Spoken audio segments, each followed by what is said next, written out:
ఈ యొక్క కూడిక కొరకు ఏర్పాటు చేయబడిన దేవుని లేఖన భాగముగా మార్కు సువార్త 13వ అధ్యాయము 23వ వచనాన్ని మనము చదువుకుందాము.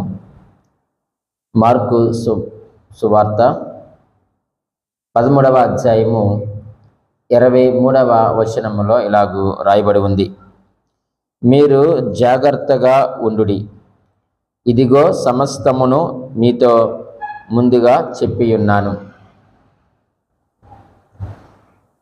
దేవుడు తన పరిశుద్ధ వాక్యము మన వెంటనే దీవించునుగాక. ఆమేన్. ప్రభునందు ప్రియమైన దేవుని సంగమ, చదివిన వాక్య భాగంలో నుంచి కొన్ని విషయాలు మనం ఆలోచన చేయబోతా ఉన్నాం. మీరు జాగ్రత్తగా ఉండుడి, ఇదిగో సమస్తమును మీతో ముందుగా చెప్పి ఉన్నాను అనేటువంటి మాటను మనము చదివి ఉన్నాం. యేసుక్రీస్తు వారు ఆయన ఈ భూమి మీద పరిచర్య చేస్తూ ఉన్నప్పుడు, ఈ పరిచర్యను ఆయన కొనసాగిస్తూ ఉన్నప్పుడు తనతో ఉన్నటువంటి శిష్యులతో కావచ్చు, తనతో వచ్చినటువంటి జనసమూహముతో కావచ్చు, ఆయన ఎప్పుడూ కూడా చాలా శ్రద్ధ కలిగి ఉండేవాడు. ఆయన శ్రద్ధ కలిగి ఉండడమే కాదు కానీ తనతో ఉన్నవారిని కూడా జాగ్రత్తగా ఉండమని ఆయన హెచ్చరిక చేస్తూ ఉండేవాడు. అందులో భాగముగానే మనం చదివిన మాటలో తన శిష్యులను గూర్చి మాట్లాడుతూ వారి మధ్య కొద్ది సంభాషణ జరిగింది. ఆ 13వ అధ్యాయము 1వ వచనం నుంచి మనము చూస్తూ ఉన్నప్పుడు ఆయన యొక్క శిష్యులు ఆయనతో మాట్లాడుతూ ఈ కట్టడాలను చూపిస్తూ ఎంత గొప్పగా ఉన్నావో అని ఆయనతో మాట్లాడుతూ ఉన్నప్పుడు, ఆయన ఈ రాయి మీద రాయి నిలిచి ఉండదు, ఇవన్నీ కూడా కూలిపోతాయి అని మాట్లాడుతూ వారు సంచరిస్తూ ఉన్నారు. మనం అలాగనే 3వ వచనం వాళ్ళ క్రిందకు చూస్తే ఆయన ఒలీవ కొండ దగ్గర ఉన్నప్పుడు తన యొక్క శిష్యులైన యాకోబు, పేతురు, యోహాను, అంద్రే గారు వెళ్ళి, అయ్యా మరి ఇవి ఎప్పుడు సంభవిస్తాయి అని చెప్తా ఉన్నప్పుడు యేసుక్రీస్తు ఆయన ఆ విషయాలన్నీ కూడా వారికి తెలియజేస్తూ ఆ సంభాషణ జరుగుతూ ఉన్నప్పుడు చాలా విషయాలు అక్కడ మాట్లాడుతూ ఉన్నాడు. ఆయన రాకడ గురించి, యుద్ధ సమాచారాల గురించి, అలాగే అబద్ధ ప్రవక్తల గురించి, అలాగే అబద్ధ క్రీస్తుని గురించి, ఈ విషయాలన్నీ కూడా ఆయన మాట్లాడుతూ 23వ వచనంలో అంటున్నాడు, మీరు జాగ్రత్తగా ఉండుడి అనే మాటను ఆయన తెలియచేస్తున్నాడు.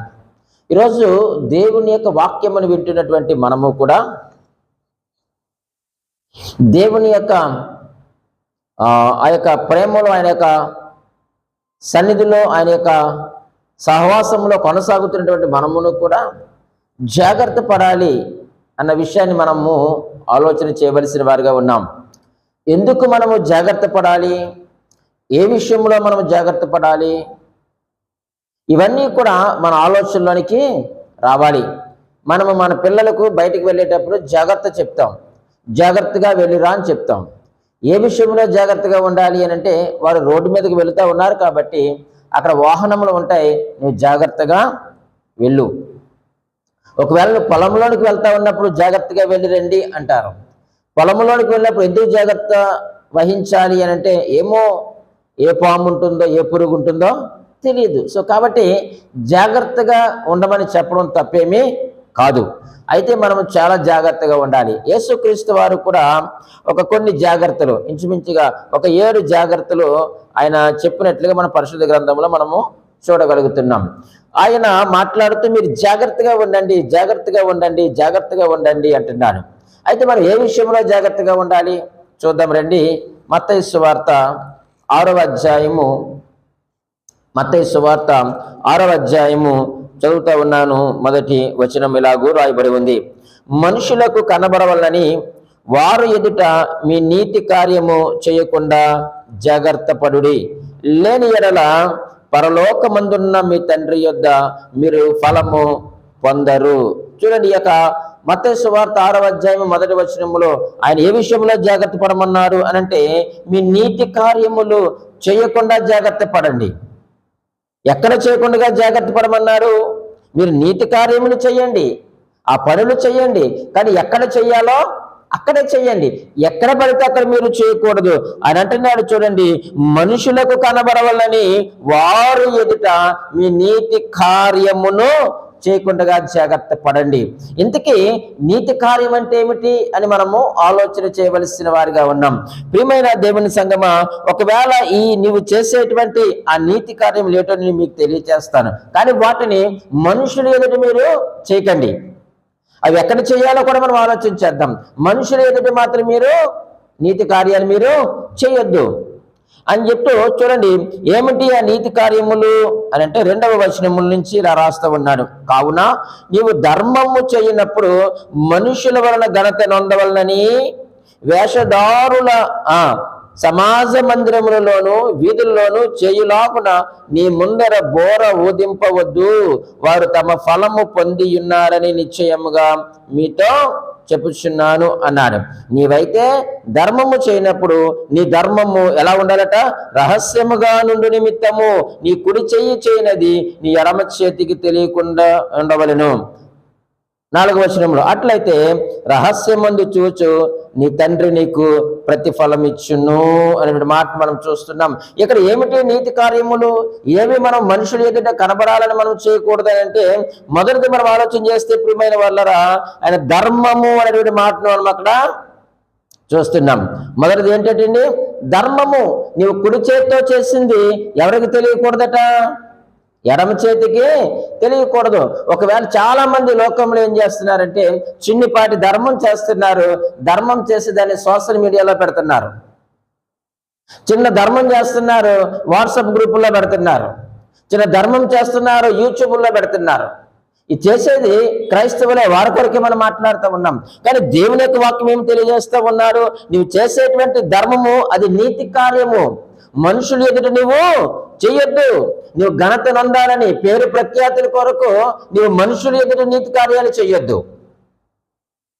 వేషధారులు సమాజ మందిరములోను వీధుల్లోనూ చేయులాగున నీ ముందర బోర ఊదింపవద్దు. మీరు బోర ఊదించుకోవద్దు. ఓహో పలానా వ్యక్తి ఎంత ఇచ్చాడు, ఓహో పలానా వ్యక్తి అది చేశాడని చెప్పేసి మీరు ఏం చేసుకోకూడదట? మీరు బోరలు ఊదించుకోవద్దు. ఒకవేళ అలా బోరలో ఊదించుకుంటే ఒకవేళ ఇక్కడ నువ్వు ఘనత పొందొచ్చు గాక, కానీ పరలోకంలో నువ్వు ఘనతను కోల్పోతావు.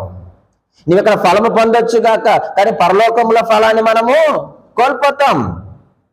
అందుకే నేను అన్నాడు అన్నమాట, ప్రియమైన వాళ్ళరా, వారు తమ ఫలము పొంది ఉన్నారని నిశ్చయముగా మీతో నేను చెప్పుచున్నాను.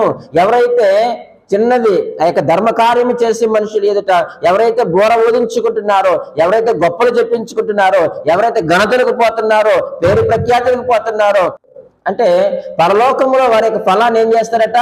పోగొట్టుకుంటారు.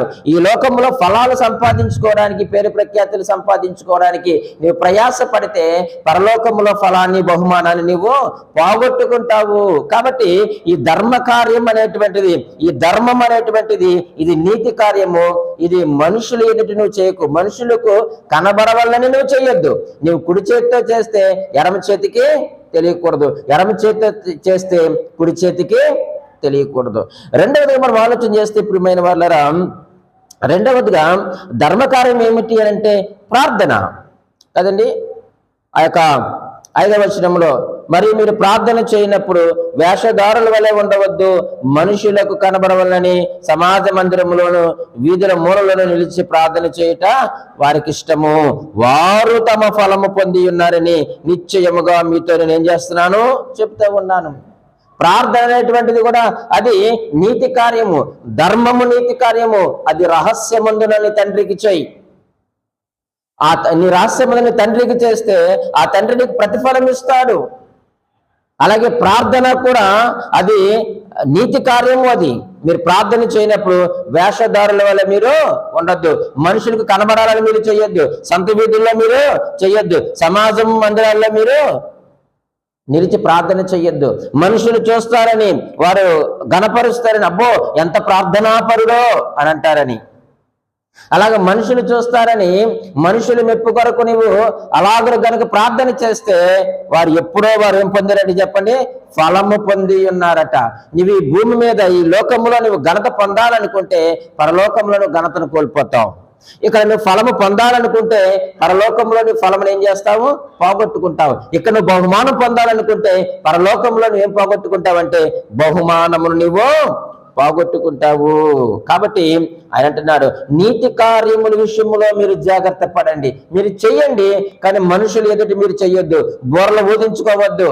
ఈ సీజన్, ఈ యొక్క చలికాలంలో చూస్తే మనం యూట్యూబ్లో స్టేటస్లు మనం భరించలేము, వాట్సాప్లో స్టేటస్లు మనం భరించలేము. చెయ్యాలి, నేను చెయ్యొద్దనడం లేదు. మన్యం వెళ్ళాను, దుప్పట్లు ఇచ్చాను, అరకు వెళ్ళాను, మైక్ సెట్లు ఇచ్చాను, ఇవన్నీ కూడా ప్రియమైన వాళ్ళది. ఎవరికి కావాలి బోర్లు ఆగించుకోవడం, బోర్లు ఊదించుకోవద్దని దేవుడే చెప్తున్నాడు కదా. మరి మనము 10 రూపాయలు చేసి ఒక 6,000 చేసి లేదా ఒక 10,000 చేసి నేను ఎంతో చేసేసానని చెప్పేసి ఈ లోకములో నీవు ఫలము పొందే ప్రయత్నం చేస్తున్నావేమో, పరలోకముల ఫలాన్ని నీవు పోగొట్టుకుంటావు. జాగ్రత్తగా ఉండు. మొదటిది ధర్మము, రెండవది ప్రార్థన, మూడవది ఉపవాసము. నీవు ఉపవాసము చెయ్యాలనుకున్నప్పుడు ఎలా చేయమన్నాడు ఆయన? నీవు నీ గదిలోనికి వెళ్ళిపోయి రహస్యమందున నీ తండ్రి ఎదురు నువ్వు ఉపవాస ప్రార్థన చెయ్యి. మనుషులు కనబడాలని నువ్వు చెయ్యొద్దు, తల విరబూసుకొని నువ్వు చెయ్యొద్దు, నీరసంగా ఉండొద్దు. నువ్వు మనుషులు ఎదుట ఏం అలాగున్నావంటే ఉపవాసం ఉన్నానండి అంటావు. అరే, ఇది నీతి కార్యము కదా, ఇది ప్రభు మెచ్చుకునే కార్యము కదా. ఈరోజు చాలా మంది మనం చూస్తూ ఉన్నప్పుడు 50 రోజులు ఉపవాస ప్రార్థనని పెద్ద పెద్ద ఫ్లెక్సీలు పెడుతున్నారు. సరే, అది తప్పని అనడము, అది వారు సరి చేసుకోవాలని ఎవరిని విమర్శ చేయడం లేదు. కానీ దేవుని వాక్యం ఏమి సెలవిస్తా ఉన్నాడంటే, నీవు ఉపవాసం చేస్తా ఉన్నప్పుడు రహస్యమందున తండ్రి దగ్గరికి వెళ్ళిపోయి ప్రార్థన చేసుకో. ఇంట్లో ఉండి తలుపులు వేసుకొని ప్రార్థన చేయి. ఉపవాసం ఉండి నువ్వు బయట తిరగడానికి వీలు లేదు. బజార్కి వెళ్తాం, మార్కెట్కి వెళ్తాం, ఏవేవో చేస్తాం, ఇవేమీ చేయడానికి వీలు లేదు. నీవు ఉపవాసం ప్రకటించుకుంటే నీవు గదిలోకి వెళ్ళిపోయి నీవు ఉపవాసం ముగించేంత వరకు కూడా ప్రభు పాదాల దగ్గర నువ్వు ప్రార్థన చేస్తూ ఉండు. అలాగే నీ ప్రార్థన, నీ ఉపవాసం, నీ ధర్మము నువ్వు చేయి, కానీ మనుషులకు కనబడవాలని మాత్రం నీవు చెయ్యొద్దు. ఈ నీతి కార్యము విషయంలో మీరు జాగ్రత్తగా ఉండండి అన్నాడు. రెండవదిగా మనం ఆలోచన చేస్తే యేసుక్రీస్తు వారు చెప్పిన మరొక జాగ్రత్త మత్తయి సువార్త 7వ అధ్యాయము 15వ వచనములో ఇలాగూ రాయబడి ఉంది. 7వ అధ్యాయము మత్తయి సువార్త 15వ వచనములు అంటున్నాడు, అబద్ధ ప్రవక్తలను గూర్చి జాగ్రత్త పడుడి.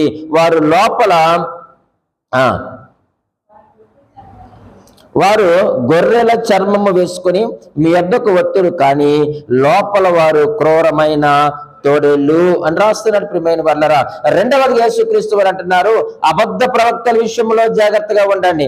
నీతి కార్యాల విషయంలో జాగ్రత్తగా ఉన్నారు కదా, ఇప్పుడు అబద్ధ ప్రవక్తల విషయంలోనూ కూడా మీరు జాగ్రత్తగా ఉండండి అంటున్నాడు. చాలా మంది నేనే క్రీస్తునని, ఈ మధ్య చాలా మంది హైదరాబాద్లో ఒక స్త్రీ నేనే క్రీస్తునని కూర్చుంది, నేను యేసుక్రీస్తుని అని తను ప్రకటించుకుంటుంది. చూడండి ఎంత విచిత్రమో ప్రియమైన వాళ్ళరా. అందుకే యేసుక్రీస్తు వారు ముందుగానే మనం చదివిన మార్కు సువార్త 13వ అధ్యాయాన్ని మీరు ఇంటికి వెళ్ళిన చదివితే ఆ విషయాలన్నీ కూడా అక్కడ అబద్ధ క్రీస్తు గురించి, అబద్ధ ప్రవక్తల గురించి, అబద్ధ బోధకుల గురించి చాలా స్పష్టంగా చెప్పి మీరు జాగ్రత్త పడండి అన్నాడు. ఇప్పుడు ఈ లోకంలో మనం చూస్తే ఎంతో మంది అబద్ధ ప్రవక్తలు వచ్చేసారండి, అబద్ధ బోధలు చాలా వచ్చేసాయి. ఆయన అంటున్నాడు, వారు గొర్రెల చర్మము వేసుకొని మీ వద్దకు వస్తారు, కానీ వారి యొక్క లోపల వారి యొక్క హృదయం ఎలా ఉందట? క్రూరమైన తోడేళ్ళు. పైకి మాత్రము వాళ్ళు గొర్రె చర్మము కప్పుకున్నారు. వారు బైబిల్ని చేత పట్టుకుంటారు, వారు బైబిల్ని ప్రకటిస్తారు, మేము సువార్త చేస్తున్నామంటారు. కానీ ప్రియమైన వాళ్ళరా, లోపల వారు క్రూరమైన తోడేళ్ళు. అయితే మనం చూస్తే ప్రియమైన వాళ్ళరా, మరి ఎలా తెలుస్తుంది వారు అబద్ధ బోధకులని అంటే 16వ వచనంలో ఆయన రాస్తా ఉన్నాడు, వారి ఫలముల వలన మీరు వారిని తెలుసుకుందురు అన్నాడు. వారి యొక్క ఫలముల వలన మనకు అర్థమైపోతారు. వారి యొక్క క్రియల వలన, వారి యొక్క పనుల వలన, వారి యొక్క జీవిత విధానం ద్వారా వారు అబద్ధ ప్రవక్తులని, అబద్ధ బోధకులని, వారు అబద్ధమును ప్రచారం చేస్తున్నారని మనకి ఎలా తెలుస్తుందయ్యా అని అంటే ప్రియమైన వాళ్ళరా, వారి ఫలముల వలన మీరు తెలుసుకుందురు. ముళ్ళ పొదలలో ద్రాక్ష పండ్లునైనను, పల్లేరు చెట్లను, అంజూరపు పండ్లునైనను కోయుదురా. ఎంత చక్కని పోలికని పెట్టాడో చూడండి దేవుడు. ప్రియమైన వాళ్ళరా, ముండ్ల పొదల్లో ద్రాక్ష పండ్లు కోస్తామా మనము? వాళ్ళు అలాగే చేస్తారు. వాళ్ళు అలాగే చేస్తారు. ఇంకేమనండి, పల్లేరు చెట్లను అంజూరపు పండ్లను కోస్తామా? అలాగుననే ప్రతి మంచి చెట్టు మంచి ఫలములు ఫలించును, పనికి మాలిన చెట్టు కాని ఫలములు ఫలించును. మంచి చెట్టు కాని ఫలములు ఫలింపనేరదు. మంచి చెట్టు ఎప్పుడు? ద్రాక్ష చెట్టు ద్రాక్ష పళ్ళే కాస్తుంది కదండి. అంజూరపు చెట్టు అంజూరపు కాయలనే కాస్తుంది, కానీ పల్లేరు చెట్టుకి అంజూరపు కాయలు కోస్తారా? కొయ్యం. ఇక్కడ అబద్ధ ప్రవక్తల విషయంలో కూడా అదే తెలియజేస్తూ ఉన్నాడు ప్రియమైన వాళ్ళరా. 19వ వచనంలో కూడా మంచి ఫలములు ఫలింపని ప్రతి చెట్టు నరకబడి అగ్నిలో వేయబడును, కాబట్టి మీరు వారి ఫలముల వలన వారిని మీరు తెలుసుకుందురు. అబద్ధ ప్రవక్తలు మీరు ఎలా గుర్తిస్తారంటే వారి యొక్క ప్రవర్తన, వారి యొక్క ఫలములు, వారి యొక్క క్రియలు, వారి యొక్క జీవిత విధానమును బట్టి మీకు అర్థమైపోతుంది వారు అబద్ధ బోధకులని. ఈరోజు చాలా మంది ప్రియమైన వాళ్ళరా ఇటువంటి వారు బయలుదేరారు సమాజంలో. ప్రతి ఒక్కరూ కూడా సమాజంలో బయలుదేరి వారు మోసం చేస్తూ ఉన్నారు. ఇటువంటి వారు భ్రష్టత్వానికి తీసుకొని వెళ్ళిపోతారు. ఇటువంటి వారు చెడుతనంలోనికి తీసుకొని వెళ్ళిపోతారు. ఇంకా నేను చాలా మంది అంటున్నారు సినిమాలు చూడొచ్చండి, ఏ బైబిల్లో ఉందా చూడొద్దని అని ప్రకటిస్తున్న వారు ఉన్నారు. సినిమాలు చూడొచ్చని చెప్తున్న వారు ఉన్నారు. ఎందుకు చూడాలండి అని అంటే అందులో మంచిని స్వీకరించి అంటున్నాడు. అసలు సినిమాలో ఏ మంచి ఉంటుంది చెప్పండి? సినిమా అంటే సి అంటే సిగ్గు లేనిది, నీ అంటే నీతి లేనిది, మా అంటే మతి లేనిది. సిగ్గు లేనిది, నీతి లేనిది, మతి లేనిది, ఇదే సినిమా అంటే. ఈ సినిమాలో ఏ మంచిని తీసుకుంటాం చెప్పండి? ఈరోజు సినిమాలు చూసి ఎంతో మంది పాడైపోతూ ఉన్నారండి. ఏవేవో కొన్ని సినిమాలు చూసి మధ్యలో ఆ స్మగ్లింగ్ చేస్తూ, ఎర్రచందనం స్మగ్లింగ్ చేస్తూ మీరు ఎలా చేశారంట, ఏదో పుష్ప సినిమా చూసి చేశాడట, గంజాయి, ఇవన్నీ కూడా వాళ్ళు చేసిన మర్డర్లు. నువ్వు ఎలా మర్డర్ చేసావంటే అదేదో సినిమా చూసి చేసాను అంటున్నాడు. ఎంత భయంకరంగా చూడండి. అందులో ఏ మంచి ఉందండి చెప్పండి? ఏ మంచి తీసుకుంటాం? నువ్వు చదివే పుస్తకాల్లో మంచి ఉంటుంది, ఆ మంచిని చదువు. గ్రంథాలయానికి వెళ్తే మంచి పుస్తకాలు ఉంటాయి, గొప్ప గొప్ప ఫిలాసఫర్స్ రాసిన పుస్తకాలు అంటే వాటిని చదువు, అందులో మంచి ఉంటుంది. కానీ సినిమాలో మంచి ఉంటుందండి. ఈరోజు సేవకులే చెప్తా ఉన్నారే బైబిల్ చదవమని చెప్పచ్చు కదా, ఎన్నో వ్యాఖ్యానాలు ఉన్నాయి వాటిని చదవమని చెప్పచ్చు కదా. చెప్పు. సినిమాలో చూడని చెప్తే నేను ఇష్టపడతారు నలుగురు నీ మందిరానికి వస్తారంటే నువ్వు భ్రష్టత్వానికి పోయేది కాకుండా నిన్ను వెంబడించే వారిని కూడా ఎక్కడ తీసుకుని వెళ్ళిపోతున్నావు? భ్రష్టత్వానికి, చెడుతనంలోనికి వారిని నువ్వు తీసుకుపోతున్నావేమో. అందుకే కొరింథీయులకు రాసిన మొదటి పత్రికలో పౌలు గారు అంటారు 15వ అధ్యాయము 33వ వచనము, మొదటి కొరింథీ పత్రిక 15వ అధ్యాయము 33వ వచనములో పౌలు గారు అంటారు కదా, మోసపోకుడి దుష్ట సాంగత్యము మంచి నడవడిని చెరుపును అన్నాడు. నిన్ను జాగ్రత్త పరచుకోవడానికి నువ్వు ప్రార్థన చేయి. అబద్ధ ప్రవక్తల విషయంలో జాగ్రత్తగా ఉండు. దుష్ట సాంగత్యము మంచి నడవడికను చెరిపేస్తుంది. సినిమాకి వెళ్తే మంచి ఏమీ లేదు అందులో. అది సిగ్గు లేనిది, నీతి లేనిది, మతి లేనిది. అది వాళ్ళు ఏదో వ్యాపారం కొరకు చేస్తూ ఉన్నారు.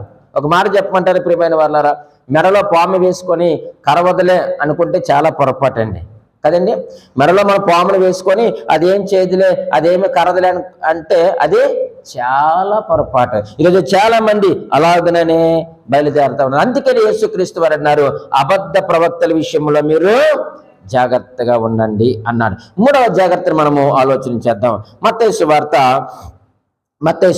10వ అధ్యాయము చదువుతా ఉన్నాను. 17వ వచనము 17 మనుషులను గూర్చి జాగ్రత్త పడుడి, వారు మిమ్మును మహాసభలకు అప్పగించి తమ సమాజ మందిరములలో మిమ్మును కొరడాలతో కొట్టింతురు. వీరికిని అన్యజనులకును సాక్షార్థమై వారి నిమిత్తము మీరు అధిపతుల యొద్దకు రాజుల యొద్దకును తేబడుదురు. వారు మిమ్మల్ని అప్పగించినప్పుడు ఎలాగు మాట్లాడుదుము, ఏమి చెప్పుదుము అని చింతింపకుడి. మీరేమి చెప్పబడునో అది ఆ గడియలోనే మీకు అనుగ్రహింపబడును. 3వదిగా మనం ఆలోచన చేస్తే ప్రియమైన వాళ్ళరా, మనుషులను గూర్చి మీరు జాగ్రత్త పడండి. 16వ వచనంలో మాట్లాడుతున్నాడు. మనుషులు ఎలాగున్నారట, వారిని ఎలా మనం తెలుసుకుంటామట, వారి గురించి చెప్తున్నాడు 16వ వచనంలో. ఇదిగో తోడేళ్ల మధ్యకు గొర్రెలను పంపినట్లు నేను మిమ్మల్ని పంపుచున్నాను అన్నాడు.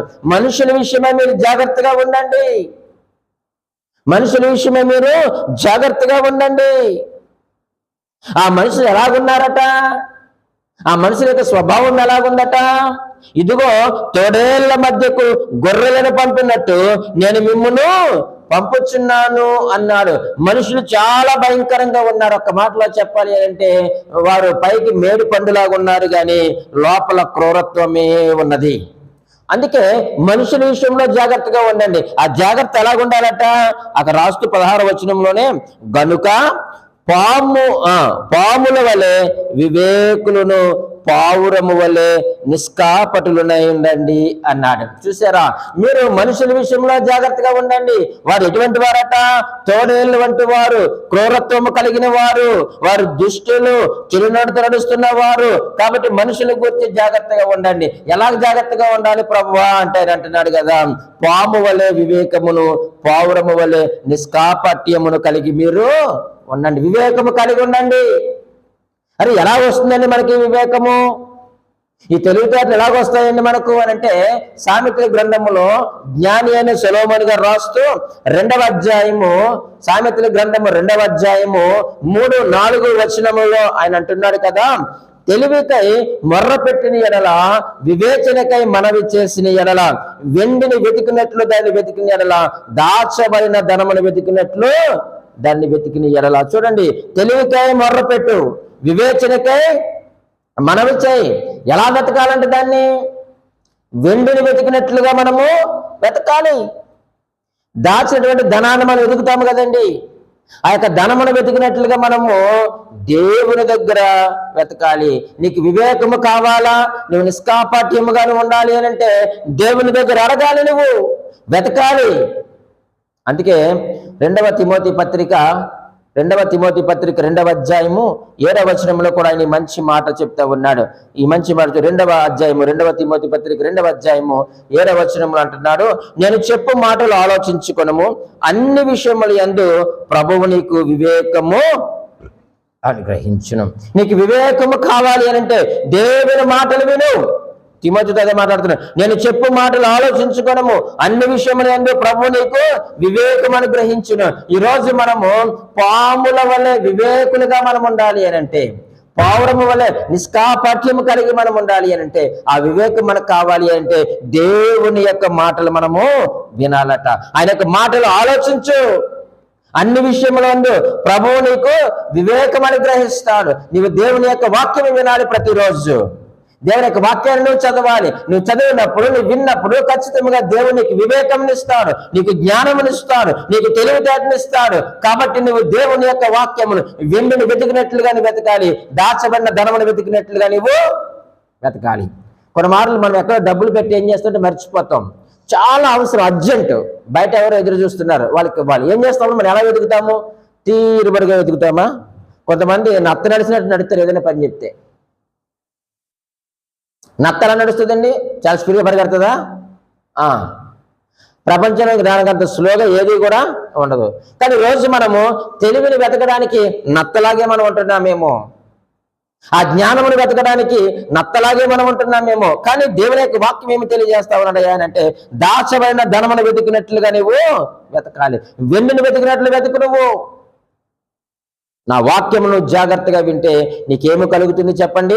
వివేకము కలుగుతుంది. అప్పుడు మీరు మనుషులు ఎలా ఉంటారు? జాగ్రత్తగా ఉంటారు. వారు తోడేళ్ళు, క్రూరమైన వారు, దుష్టులు వారు, చెడునడత నడుస్తున్న వారు, వారి ఎడల మీరు జాగ్రత్తగా ఉండండి అన్నాడు. ఇప్పటికి 3 జాగ్రత్తలు చెప్పాడు. మొదటి జాగ్రత్త ఏంటి చెప్పండి? నీతి కార్యములు మనుషులు ఎదురు చేయకుండా జాగ్రత్తగా ఉండండి. రెండవదిగా అబద్ధ ప్రవక్తల విషయంలో జాగ్రత్తగా ఉండండి. మూడవదిగా మనుషుల గురించి మీరు జాగ్రత్తగా ఉండండి అన్నారు. రండి ఇప్పుడు మార్కు సువార్తలోనికి వెళ్దాం. మార్కు సువార్తలో 4వ జాగ్రత్తను మనం విందాం. 4వ అధ్యాయము 24వ వచనాన్ని మనము చదువుకుందాము. మార్కు సువార్త 4వ అధ్యాయము 24వ వచనం అంటున్నాడు, మరియు ఆయన మీరేమి వినుచున్నారో జాగ్రత్తగా చూచుకునండి, మీరెట్టి కొలతతో కొలుతురో మీకును అట్టి కొలతతోనే కొలవబడును. చాలు. 4వదిగా వినుటలో జాగ్రత్తగా ఉండండి. ఏది పడితే అది వినొద్దు. ఈ మధ్య ఈ టీవీ ఛానల్స్ ఎక్కువైపోవడం వల్ల ఎక్కువ దేవుని వాక్యాలు వింటున్నారు. వినొద్దని నేను అంటలేదు, కానీ ఏ వాక్యం వినాలో జాగ్రత్తగా మీరు ఆలోచన చేసుకొని వినండి. ఎందుకంటే రకరకాలైనటువంటి బోధలు వచ్చేస్తాయి. నువ్వు వినేటువంటి వాక్యము నీకు మేలు కలిగిస్తుందా? నీ వినేటువంటి ఆ మాటలు నీకు మేలు కలిగిస్తున్నాయా? ఆ యొక్క మాటల వలన దేవునికి మహిమ తేగలనా అని నువ్వు ఆలోచించుకోవాలి. నీవు ఏది పడితే అది, ఎక్కడ పడితే అక్కడికి. ప్రియమైన దేవుని సంగమా, నీవేదో ఒక సంఘానికి కట్టుబడి ఉండాలి. సత్యవాక్యం ఎక్కడైతే ప్రకటించబడుతుందో అక్కడ నువ్వు నిలిచి ఉండాలి. కానీ ఇక్కడ ఒక వారం రోజులు, అక్కడ ఒక వారం, అక్కడ ఒక వారం, ఇక్కడ ఒక నెల, అక్కడ ఒక నెల, ఇక్కడ ఒక నెల అని వెళ్తే మొత్తం అన్ని విని చివరికి నువ్వు చెడిపోయేటువంటి ప్రమాదం ఉంది. ఏది సత్యమో నీకు తెలదు. సత్యం తెలుసుకునే లోపల నువ్వు ఇంకో సంఘానికి మారిపోతున్నావు. సత్యం తెలుసుకునే లోపల వేరొక మందిరానికి వెళ్ళిపోతున్నావు. ఏవేవో ఆకర్షించి 7 వారాల ప్రార్థనలు, 3 వారాల ప్రార్థనలు, 40 రోజుల ఉపవాస ప్రార్థనలు, 50 రోజుల ఉపవాస ప్రార్థనలు నేను చెయ్యొద్దని ఉండడం లేదు. వాటిని చూసి నువ్వు పరిగెత్తుకొని వెళ్ళొద్దంటున్నాను. 7 వారాల ప్రార్థన వాళ్ళైనా నువ్వు చేసుకోలేవు. ఇంట్లో నువ్వు వెళ్తున్న సంఘాన్ని నువ్వు ఆహ్వానించుకోలేవు. 7 ప్రార్థనలు, 7 వారాల ప్రార్థనలు పెట్టించుకోవా? మనం పెట్టించుకోము. ఎవరెవరో చూసి ఎవరెవరేదో చేస్తే పులిని చూసి నక్క వాతలు పెట్టుకుందట. వారు సత్యంలోకి వెళ్ళరు, నేను సత్యంలోనికి నడిపించరు. వారు ఎక్కడికి పోతారో నువ్వు అక్కడికే పోతావు. కాబట్టి వినుటలో నువ్వు జాగ్రత్తగా ఉండు. నీ వినేటువంటి దేవుని యొక్క వాక్యము లేక దేవుని యొక్క మాటలు ఏవైతే ఉన్నాయో అవి మనకు మేలు కలిగిస్తున్నాయో లేదో మన వాక్యానుసారంగా మనము చూసుకోవాలి. బెరియా సంఘస్థులు ఎలాగైతే సేవకులు బోధించినటువంటి మాటలు, వాక్యాలు అలాగ ఉన్నవో లేదనని వారు పరిశీలన చేస్తూ పరిశోధిస్తూ వారు వింటున్నారట. ఈ రోజు మనము కూడా అలాగే ఉండవలసిన వారిగా ఉన్నాం. కాబట్టి వినుటలో జాగ్రత్తగా ఉండమంటున్నారు యేసుక్రీస్తు వారు. 5వదిగా మనం ఆలోచన చేద్దాం. మార్కు సువార్త 13వ అధ్యాయము, మార్కు సువార్త 13వ అధ్యాయము 33వ వచనాన్ని మనము చదువుకుందాము. మార్కు సువార్త 13వ అధ్యాయం 33వ వచనములో ఇలాగ రాస్తున్నాడు. ఏంటో చూడండి. మీరు జాగ్రత్త పడుడి, మెలకుగా నుండి ప్రార్థన చెయ్యుడి, ఆ కాలం ఎప్పుడు వచ్చినో మీకు తెలియదు. 5వదిగా ప్రార్థన విషయములో ఎలా ఉండాలట? జాగ్రత్తగా ఉండాలి. ప్రార్థన విషయంలో మీరు జాగ్రత్తగా ఉండండి. నీతి కార్యాల విషయంలోనే కాదు, అబద్ధ ప్రవక్తల విషయంలోనే కాదు, అలాగే మనుషుని గురించే కాదు, వినుటిలోనే కాదు, మరి ముఖ్యంగా ప్రార్థన విషయంలో మీరు జాగ్రత్తగా ఉండండి. ఎంత చక్కని మాట ప్రేమ. జాగ్రత్త పడుడి, మెలకువగా ఉండండి. దేని విషయంలో? ప్రార్థన విషయంలో మెలకువగా నుండి ప్రార్థన చెయ్యండి. ఆ కాలం ఎప్పుడు వచ్చినో మీకు తెలియదు. ఆ కాలం ఎప్పుడు వస్తుందో మనకు తెలియదు. ఆయన రాకడ బహు సమీపంగా ఉన్నది. 2000 సంవత్సరాల క్రితం ఆయన ఈ లోకంలోనికి వచ్చి ఆయన ఆరోహణ వెళ్ళిపోతున్నాడు. ఇదిగో నేను మరలా త్వరగా వస్తాను, ఇదిగో నేను త్వరగా వస్తానని చెప్తా ఉన్నాడు. ఆయన ఏ సమయంలోనైనా రావచ్చు, ఎప్పుడైనా సరే ఆయన రావచ్చు. ఆయన ఎదుర్కోవడానికి మనము మెలకువ కలిగి ప్రార్థన చేస్తూ ఉండాలి. మెలకువ కలిగి ఉంటే సరిపోదండి. మెలకువ అంటే నిద్రపోకుండా ఉండమని కాదు అర్థం. నువ్వు ప్రార్థనా జీవితం కలిగి ఉండాలని, నీ ప్రార్థనలో నలగొట్టబడాలని, నీ ప్రార్థనలో ఉండాలని దేవుడు కోరుతా ఉన్నాడు, ఆశిస్తా ఉన్నాడు. అప్పుడే మనము మన యొక్క హృదయంలో మనం మెలకువ కలిగి నిరీక్షణతో ఆయన రాకడ కొరకు మనం ఏం చేస్తూ ఉంటాం చెప్పండి?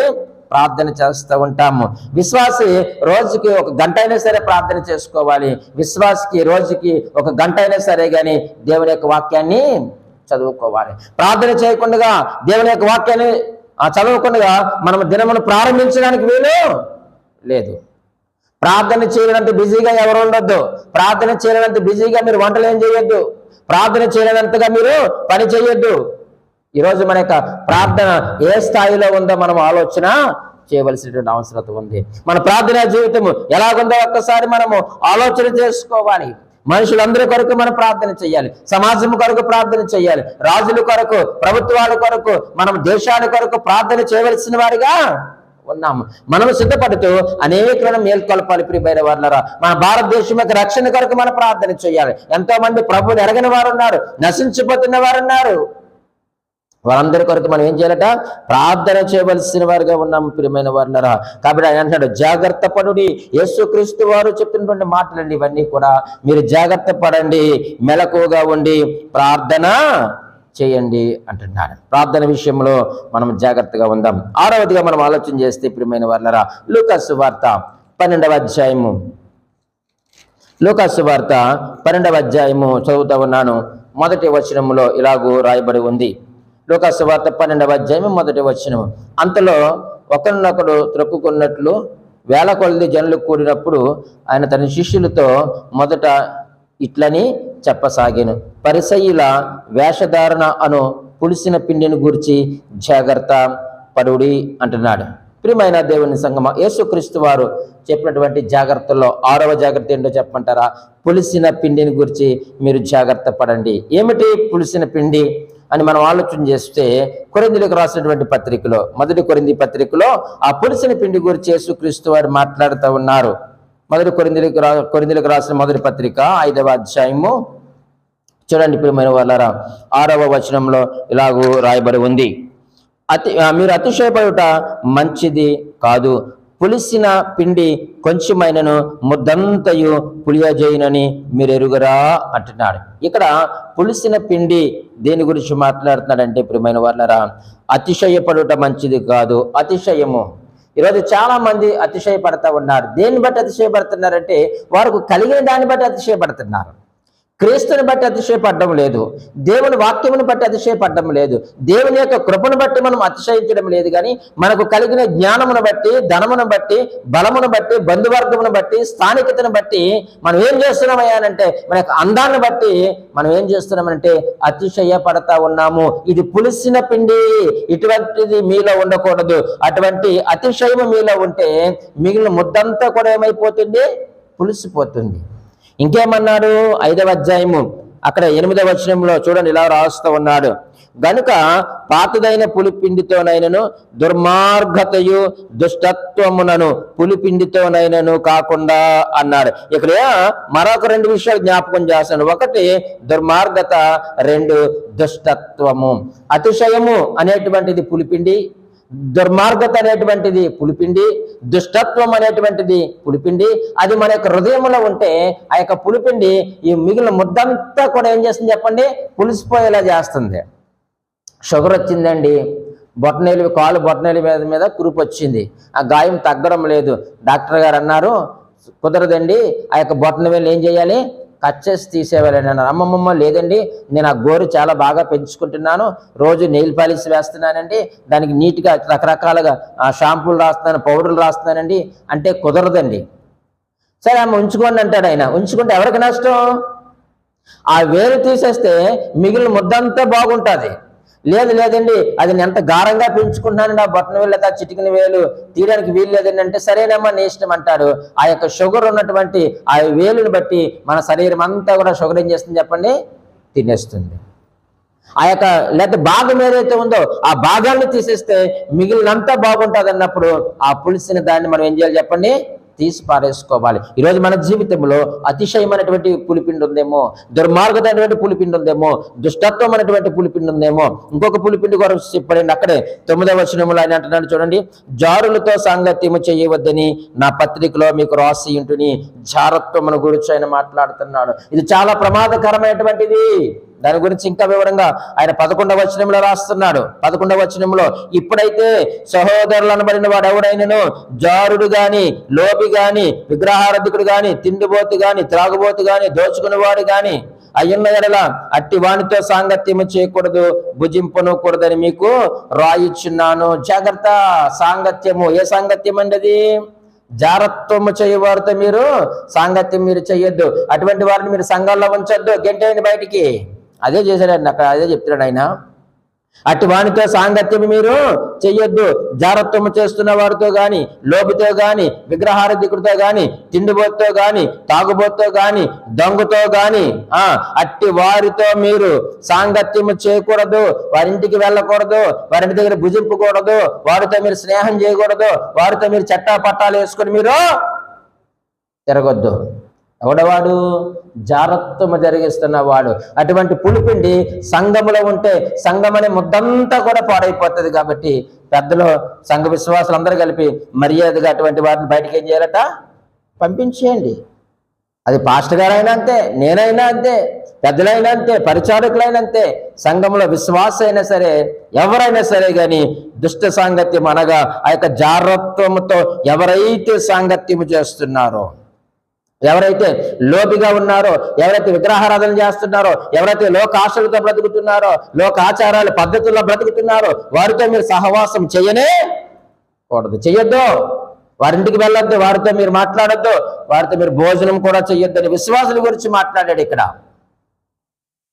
ఈ పత్రిక విశ్వాసులతో మాట్లాడుతూ ఉన్నాడు, అన్యుల గురించి కాదు. అయ్యో పాస్టర్ గారండి బయట వాళ్ళ దగ్గరికి వెళ్ళకపోతే సువార్త ఎలా చెప్తారు మీరు అడగచ్చేమో.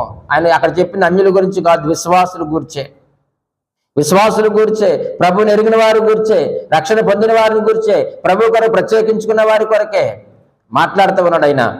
జాగ్రత్త, మీరు జారత్వముతో మీరు సాంగత్యము చెయ్యొద్దని నా పత్రికలో మీకు రాస్తున్నాను, నేను రాశాను. మీరు దుష్టత్వం ఉండకూడదు, దుర్మార్గత ఉండకూడదు, అతిశయం ఉండకూడదు. మీరు సాంగత్యం ఎవరితో? జారులతో మీరు సాంగత్యం మీరు చెయ్యొద్దు. జారత్వము చాలా భయంకరమైనది, మీరు వారితో సహవాసం చెయ్యొద్దు అంటున్నాడు. ఇదే మాటను ఇదే కొరింథీయులకు రాసిన పత్రిక 6వ అధ్యాయము చూడండి 18వ వచనంలో ఇలా రాస్తూ ఉన్నాడు.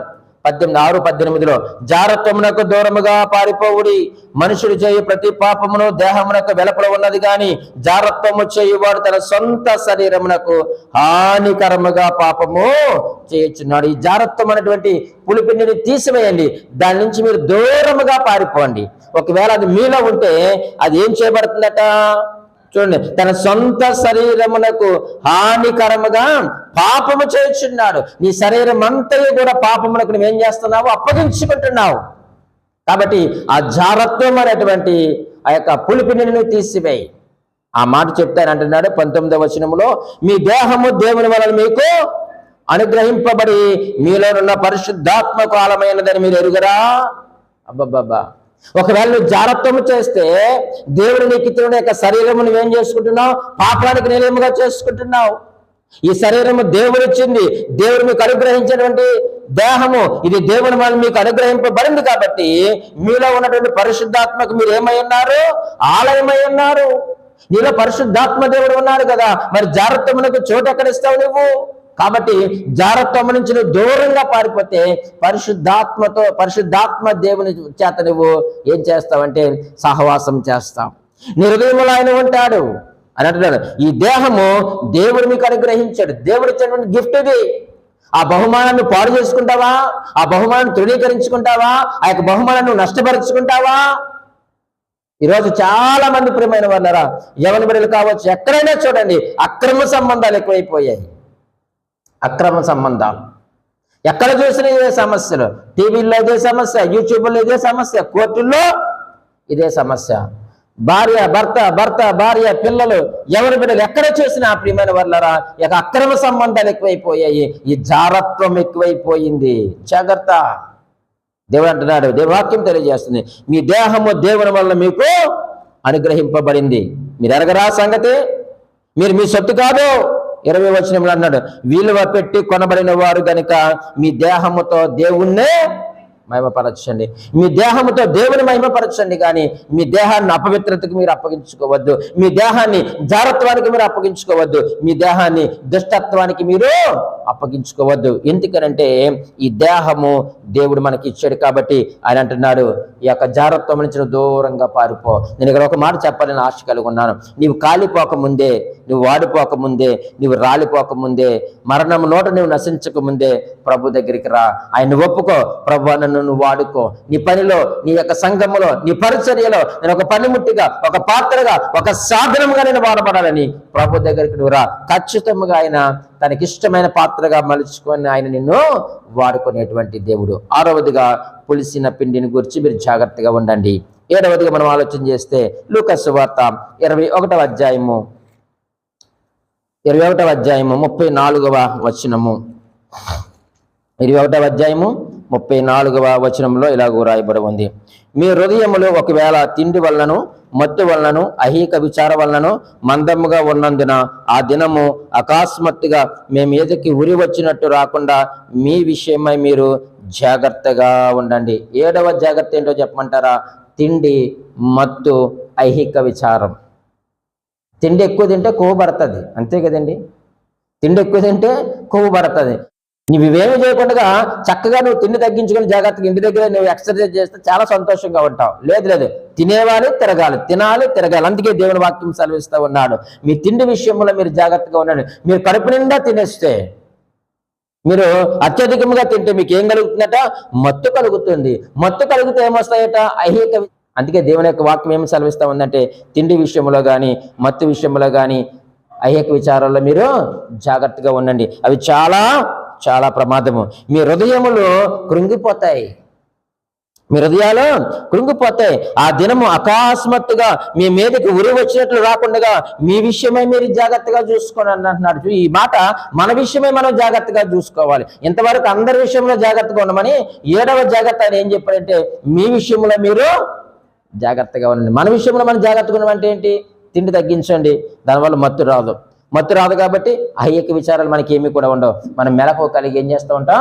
ప్రార్థన చేసుకుంటూ ఉంటాం. కానీ దేవుని వాక్యం సెలవిస్తా ఉంది, మీరు జాగ్రత్తగా ఉండండి. నీతి కార్యములు చేయ విషయంలో మీరు జాగ్రత్తగా ఉండండి. అబద్ధ ప్రవక్తల విషయంలో మీరు జాగ్రత్తగా ఉండండి. మనుషులను గూర్చి మీరు జాగ్రత్తగా ఉండండి. వినుటిని గూర్చి మీరు జాగ్రత్తగా ఉండండి. ప్రార్థన విషయంలో మీరు జాగ్రత్తగా ఉండండి. పులిసిన పిండి విషయంలో జాగ్రత్తగా ఉండండి.